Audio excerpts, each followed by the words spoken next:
While that is sitting, we will start the next one. I'm going to have to refill that water. As you can see, my real estate gets really cramped in here. It's a sort of an interesting way to do this, but so far it's working for me. You kind of need to do whatever you can if you're just gardening from home. This actually could use some more water. Oh, I have to refill that pitcher.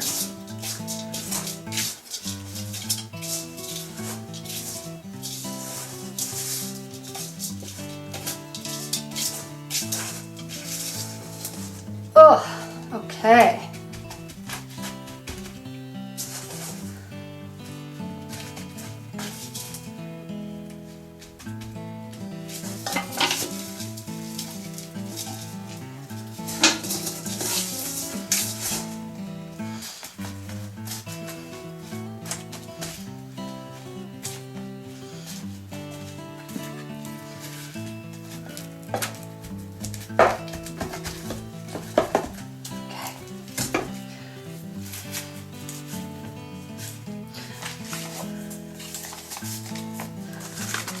What are we going to do next? I have some other veggies here, but this is a zucchini and this is an eggplant, and these are both like 50 and 54 days, which means that I'm going to wait to plant them because they don't take so long as tomatoes do. So these I will save, and I will start these in here a little bit later. So we're going to kind of have some rotations of what's going to be started. But what I think I really want to do now is start some flowers. All right, so I'm taking a look at these flowers, and I really kind of have to be strategic here. So here we are at the beginning of March. Our official last frost date in Seattle is around April 15th. Now, sometimes we might go through a winter here with just having a couple frosts at all. So it can seem kind of like an arbitrary thing, but it's basically a guideline. Things can happen up until then. Up until then you can have a frost. And so if you look, some of these say that you want to, for example, I'm really excited about this Apricot Lemonade Cosmos. It's not like what you see on the picture. They're just showing your regular Cosmos image, but it's sort of a pink and yellow that I will show you when they come up. But it says to sow 4 to 6 weeks before your average last frost date. Sowing indoors too early can cause leggy plants which are prone to disease. So we are, I guess, about 6 weeks before, so I might be okay with these, but I'm still gonna it's fine for me to wait a little later, maybe mid-March, for me to plant these, so I can save these for later in the rotation. These, I've been really trying to get some of these. So I had some that came up. This is our green twister Echinacea, and it has sort of like green and bright fuchsia. It's just a gorgeous looking flower. But last year I had some come up, but they never really got quite big enough. Again, Echinacea, this is a prairie flower, and so our very wet Seattle climate, you have to be really careful about where you site it. Is it going to be, is it a really wet, boggy site? You don't want to put it there. Try to put it in the driest place in your garden. And I had to restart, so I've had trouble starting these seeds. But I have 2 fresh packets, and I have 1 left over from last year. Now, these require a period of being chilled. So I am going to put these here in this plastic bag, and then I am going to put these in the refrigerator for a month. So in April, I will pull these back out again, and then we can start planting these. But one thing that can go in right now is Foxglove. And this is called a Dalmatian Peach Foxglove. It's definitely a lovely, lovely variety. It's just kind of a very soft peach. Now these are, I don't know if you can see that. These are pelleted seeds. So they're so tiny that they put a little coating on these seeds so that it's easier to plant them. So you can actually get your fingers around them. And of course I'm going to do this glove free. That's going to be really helpful. So let's go take a look here at our new tray and get these going. I'm going to plant all of these. Why not plant all of these? So. Now, Foxglove is a biennial, which means that in most cases, these might be different. This is from Floret Flowers, and sometimes hers can bloom in the same year. But in general, with foxgloves, they're going to come up the first year is kind of leafy, and they're not going to bloom. So this is sort of we are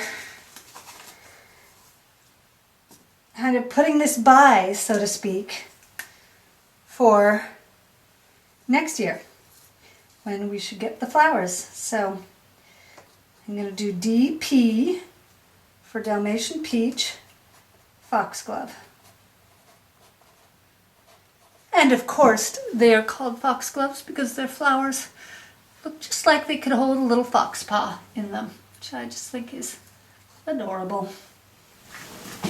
All right, so we planted our foxgloves. I have two other flowers that I'm going to plant right now. One is a new one for me. This is called chocolate lace flower, and its Latin name is Daucus carota, and I think it's called carota because the carrot blossoms often look like that, and it may indeed be a relative. It's kind of also got those similar leaves. Carrots, parsley are all in the same family, Queen Anne's lace. But this is, actually it does say that here, this is a type of Queen Anne's lace, so it is related to carrot. But this is a dark blossom, so it's not that white Queen Anne's lace. It is chocolate colored, so that should be fun to see that one come up. And this one is a China Aster, Tower Chamois Apricot, and it's quite lovely.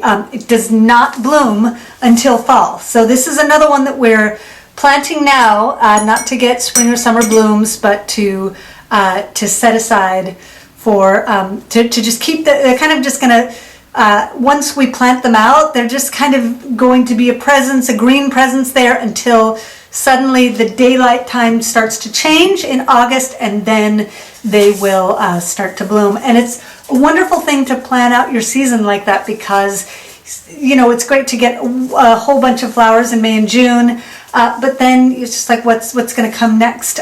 So it's really helpful to plant for some fall blooming flowers and bulbs as well. I don't really have many fall blooming bulbs, but it would be a good thing for me to start thinking about. All right, so let us get these planted. Great, let's do the China Aster next. Oops. I'm going to save some of those for next year because I really do like this one.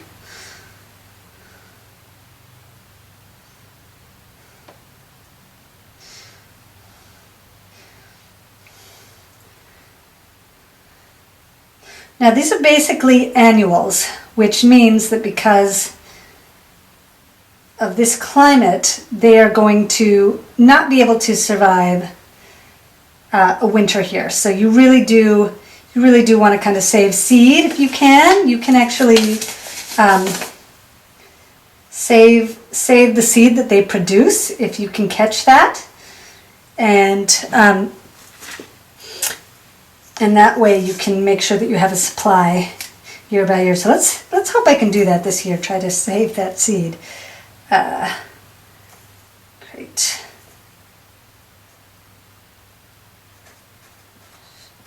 Chamois, Apricot, Aster. Okay. And finally,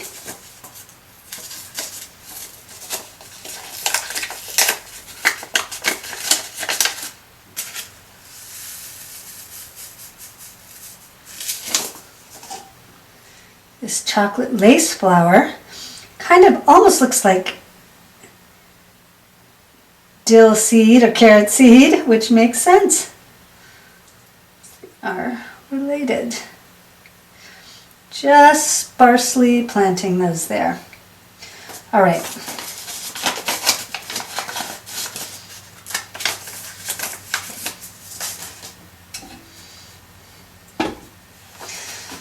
Now, we just have enough pre-moistened seedling mix to sprinkle over the top.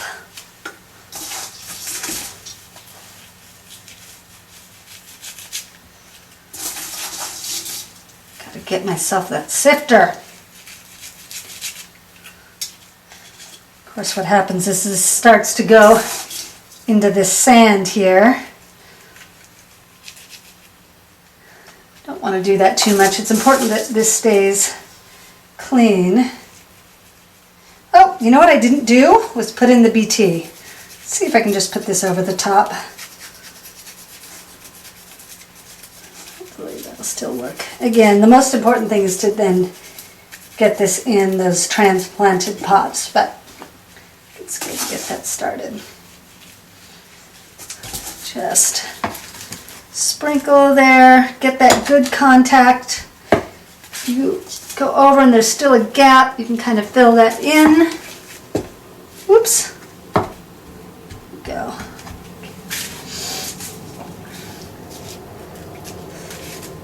So now I have my first veggies and my first flowers planted. And when this is done, the first one is done absorbing this water. Then I will put this one on top of it as well. And I also have, well, kind of unwieldy to pull out, but similar to this, though longer. I have some plastic to put on the top, which is just going to help to kind of hold some moisture in as they emerge, and then I can take those off the top. So I'll be doing that as well. All right, so the first tray that we did with the tomatoes is now, it was watered by osmosis, and now we've got, I actually inverted the lid because I forgot it won't really fit over those plant labels. I still need to perfect my whole thing, but this is actually good.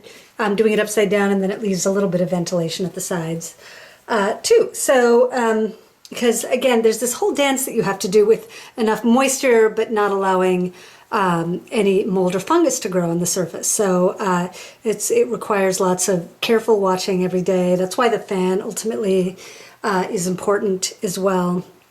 And so this is now absorbing water with the flowers. And, oh, looks like I did not add my chocolate lace flower label. I'm going to do that. But then what we're going to do next is we are going to, in a couple 4-inch pots, we are going to start some sweet peas. So let's do that. All right, so I have some 4-inch pots here, and these are all from years past, and I tried, I washed them out with soap and water, again, to keep anything from harming those plants. And I try to keep them going as long as possible because, there are a lot of these plastic pots out there that are really hard to recycle. And so it's important that we reuse them as much as possible. And I'm using 4-inch pots instead of trays for the sweet peas because they are larger seeds and they're going to start to push out a longer root. And, they're peas, they're pea size. So let's get... I've got a new mix of freshly wetted down seedling mix here. The gloves are long gone by this point. That always seems to happen. I start off with gloves wanting to protect my, fingernails, and then that all goes by the wayside because I like to be able to feel what I'm doing. So to each their own, but sometimes it is good to be able to feel things. Okay, so sweet pea. I got this one called Molly Reelstone. Can't even remember. Oh, apricot pink flowers. Okay. Fade to a pure cream, giving it an antique Victorian quality. Oh, how romantic. All right. Well, I do like 3 or 4 in a pot, and I just push them in.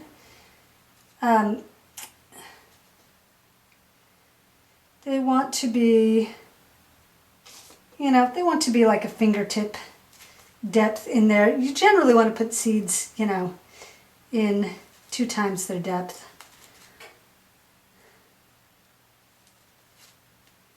Great.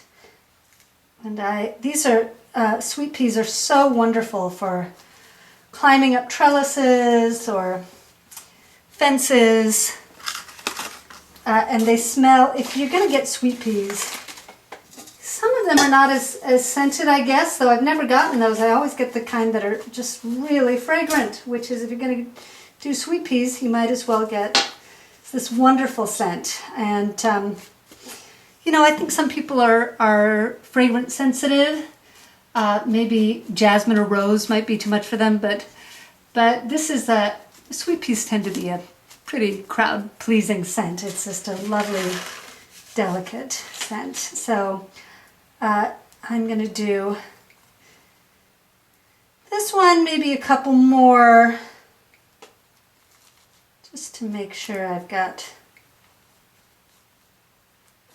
some good ones going. And then, I want this to be like the strongest one, or maybe 2 in the pot I'll keep, and then I will call the others. Oh, that's always so hard to do. So I'm going to finish these sweet peas. There aren't so many left in here. And, a little cockeyed there. Hopefully you don't care. So that is our first Kate City Garden of the season. And I'm glad that I was able to just do this live narration and not having to do voiceover, because I want to get this out as quickly as possible so that you all can start getting your seeds planted ASAP, because here it is March and things are going to be getting really busy and rolling quickly. So get out there, get your fingers in the dirt. It's very healing. It's going to help us get this sunshine and feel like we're connected to the earth in this time of a lot of great upheaval. So thank you so much for viewing today, and hopefully I'll see you real soon. Bye-bye.